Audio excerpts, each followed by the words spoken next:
how important is learning Hebrew? Does it really matter?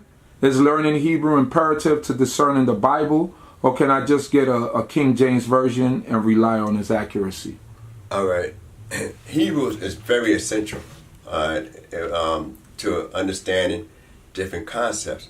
I didn't have, I neglected yesterday when I was speaking on YEHUDAH, when Potiphar seen that God was with Joseph. Potiphar recognized God was with Joseph, not Joseph, but God. Because everything Joseph put his hand to do, it was prosperous.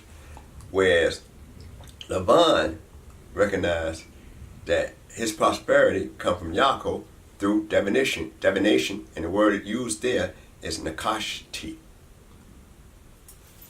All right, so so the subtle difference is, and also with the Dinah story, the word is from the word which is anal humbling. He was humble. She was humble. Made meek. That's oppression. Right. Same term we use for, same shorish pretty much a wording we use for afflicting our souls in Yom Kippur. By the incident that happened with Shechem. So the Hebrew is very important because they're also going to know the difference between killing and murder, between aversion or one thing that came out yesterday was Qudacia. And one of the things, they have a modern connotation for Qudacia, and that's what I emphasize, that the first time that word is used is in the matter with Tamar. And the first Judah called it Zona. And, which supposed to mean, Holly. And he ain't looking for the Zona. But other people, and that's a different, without going to a lecture in reference to that, other people said there's no Qudacia of the place. Now, they knew Holly and Qudacia were similar, but not the same. And Qudacia had the same shorish as Quadosh, which is holy or sanctified. Put aside for something. So, and understanding the culture, and it describes what a Qudacia action was. But in modern Hebrew today, Qudacia is supposed to be represent a lesbian. A lesbian. All right. But that's, you don't find it utilized like that in Tanakh. So when it's important for any individual that seriously want to study Tanakh to get into the language of Hebrew. Now, the English translation from King James Version is one of the best. One of the best. When they mistranslate a word, it's just a mistranslation of a word, like I mentioned earlier. But when we get to the Stone edition, which a lot of us have, they might reinterpret a word in the English according to a rabbinical viewpoint and say this is what it means, and they read it. That's why it reads different, their text. So the Stone edition is more leaning towards the rabbinical view of what things are supposed to be said or how it should be done. Okay. And most Israelites don't realize that. They just say, I got Hebrew over here. The Hebrew gonna be the same. Right. And no all matter the what books text. the Hebrew write. All the books the Hebrew writing gonna be the same. It's the English translation, and just like the Samaritan text, they have different ways. They might even change some Hebrew terms or words in the Samaritan text, or which is the Targum and stuff. What should this generation be trying to achieve, which the previous generation didn't? Well, one of the things is, we used to say in BEN-YEHUDAH, we're going to be the better Israel, the one before or the one to come. And we always say the one to come got to be the better Israel, because the ones that came brought us here. So that means that the generation to come got to be the generation that pleases the Creator enough, that they stay in the land. And get back to, what we really was our purpose, our real agenda. Right. And so, as Israelites, I always put in the new generation like yourself, brothers like, Chief Abdiel and the other young brothers, Ibn Yamin, different guys, Prince Nat, different guys, Prince Joshua Bell. I look for guys like that, to actually pick up the mantle, and the banner and do better. It's you never want the generation to do worse than you. You want them to do better, achieve greater things, and you can feel proud about that, and so some brothers figure I might lose my thunder, God be still in my light. I mean, that's foolish. What's the sense of you teaching and embedding and sharing this information? Then we had a saying in Ben-YEHUDAH, and I was strong. I'm a strong advocate of that. Is you impart knowledge to the people. When you impart knowledge to them, that means you ain't looking for them to come back to ask you every little question. You're making them independent. Right. All right. And that's the purpose of imparting knowledge, so a person can go off on their own, and still be able to know where home is.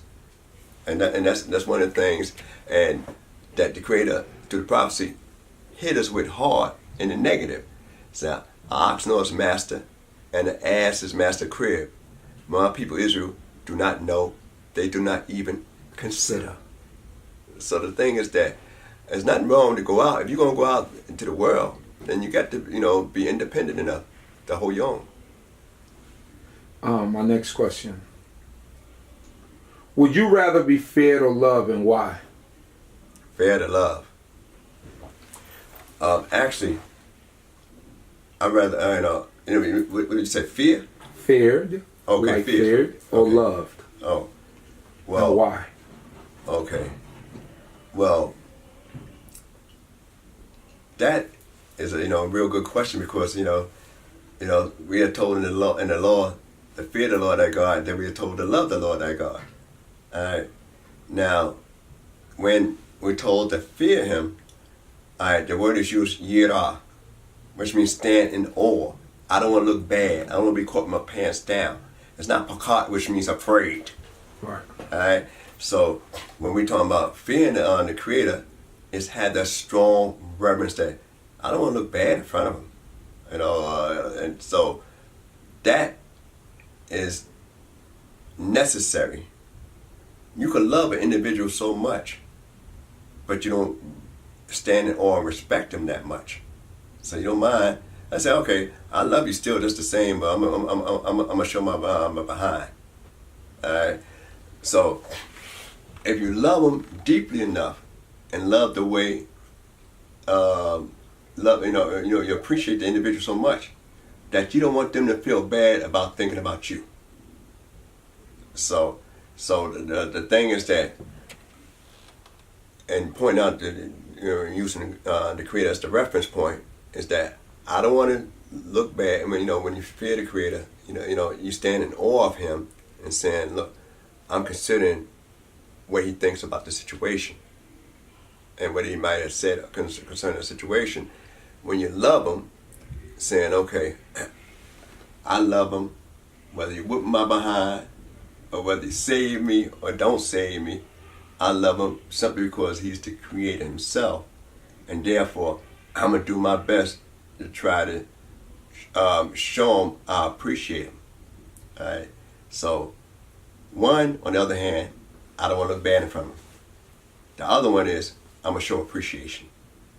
So it's necessary to have both in order to show that I won't stand in awe of I'm standing in awe of the Creator. I'm gonna be reverent the Creator, and also I need to show appreciation. It's just like the question that holds: would you rather be blessed or rather be thankful? All right, blessing always entail getting something. Thankful is the area that whether you get something or not, some things you don't want, like a butt whipping, and you're thankful you didn't get it, right, even when you deserve it. All right, and you're thankful for God for being God, that you have someone to turn to. So would you rather be feared or loved? Me as an individual, actually, I'd rather be loved more so than feared, in the sense that because people have weaknesses, and the thing is that the Creator know you have weaknesses. And when the prophet tell you to fear God, It's because it's the limit, the outside bounds that an individual might go through. Right. All right, and causing an affrontation to the Creator. Where if you say, well, I love the Creator, I'm going to try to draw closer to Him. When you fear and stay in awe of an individual, you might keep the distance. But if you love an individual, you're going to try to move closer and closer and closer to him. So I'd rather be loved, in order for people, to be able to get close to me, be able to understand me better and relate. And it's okay if you got a flaw, because I got flaws.